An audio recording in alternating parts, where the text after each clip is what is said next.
निजको कष्ट दे जगतर कल्याण पर निजको समर्पित करने यह हूँ दंडनाचर मुख्य आभिमुख्य। सप्तदश शताब्दी रे महर्षि क्रतु दंडनृत्य परंपरा सृष्टि करथिले बोली स्कंद पुराण उत्कल खंड में वर्णना करा जायछि। आध्यात्मिक चेतना को जागृत करने मानव समाज को सुकलित करने थिला दंडनृत्यर मुख्य भूमिका। डमणही ग्रामर कामना देवी आह्वान क्रमे खेलपड़िया परिसर में प्रथम वार्षिक नवकोठी पाटदंड शंभुमिलन महासमारोह अनुष्ठित हो जाइछि। शंभुदंड मिलन में कामना देवी स्थानाधिपति होता बेले निमंत्रित हो आसथिबा नवकोटी ठाकुर माने हेले डमणहीर श्री कृष्णेश्वर देव, भूषणपुर श्री ऐशानेश्वर देव, बालीनासीर श्री बालुंगेश्वर देव, जागुलाई पदर श्री ग्रामेश्वर देव, कलापदर श्री ग्रामेश्वर देव, मानसिंहपुर श्री चंडीहर देव, हाटबरडीर श्री बालंकेश्वर देव एवं बड़पदर श्री नीलकंठेश्वर देव ठाकुर माने एकत्रित होते। भक्त श्रद्धालु माने पाटदंड शंभु मान दर्शन कर आशीष भिक्षा करते। डमणही खेल पड़िया परिवेश अत्यंत मनोहर एवं हरिबोल हुलहुली तत्सहित नाम संकीर्तन भजन कीर्तन सत्य जयंती भगवान स्वर्गु ओह्ल पड़ते धराधाम को। भक्त भगवान महामिलन होता। हजार हजार भक्त श्रद्धालु माने पाटदंड शंभु मान दर्शन करी सानिध्य लाभ करते। Bureau report update Hindustan.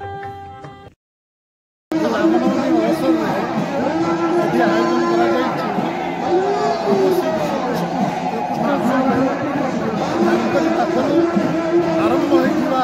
विभिन्न ग्राम को जाई दंड उत्सव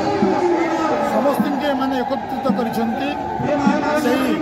ठाकुर मानकर एक महामिलन ये जो महामिलन कर उद्देश्य हूँ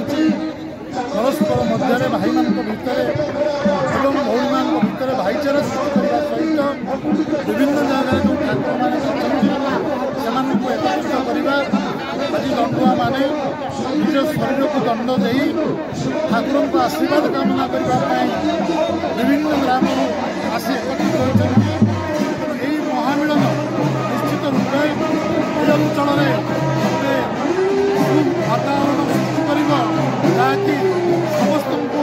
गोटे डोरी भाईचारा बांधि आज बाबा कृष्णेश्वर आराध्य बाबा कृष्णेश्वर देवंकर बड़ यात्रा जोटा कि आम माँ कामना चंडी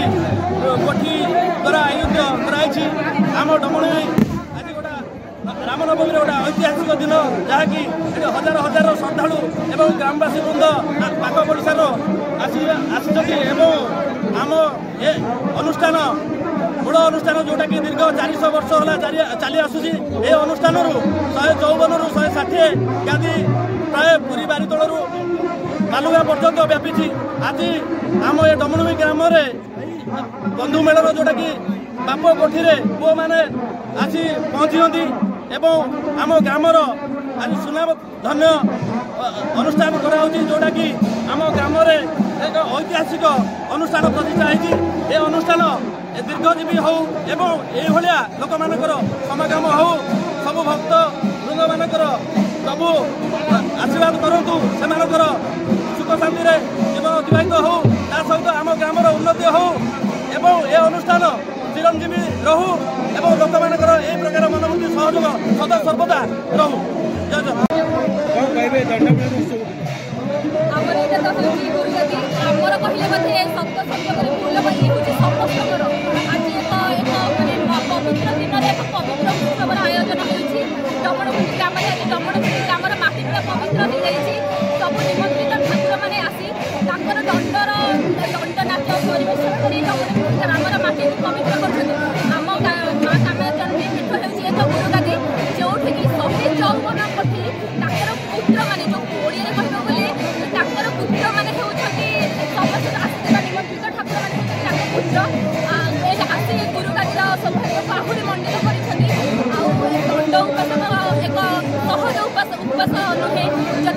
जीवन सब काठिकर पाठ हो दंड उपासना से दंड उपासना को जी करने बोधे भगवान गोटे आशीर्वाद दरकार जो उपासना साधारण लोक करें ना। आउ दंड नाच हूँ एमती एक नाच जो नाच कि माने कहवा को भी शब्द पाऊना कौन कही से दंड नाच को शब्द परिवर्तित करी माने दंडनाच दंडुआर उपास दंडनाच ठाकुर शोभा आउ सौंदर्य आज आम डमणबी ग्राम को जमी लगुच मतलब स्वर्ग आज भगवान आज आसुँच डमणबी ग्राम को मंडित करने सौभाग्य मंडित को आम भक्त श्रद्धा मैंने एत जोर से आसी भावी नी एत भक्त मैंने आसते भावना आहरी अधिक जो आशा किसी अधिक पाइबा मत आज से मानते अच्छे आशार अधिक पाइबा केवल भगवान चाहिए हो पारे से आज प्रमाणित होगा आशार अधिक आज मिली आज डबलपुर ग्रामवासी मैंने गुरु नदीर पाठ भगत समस्ते आज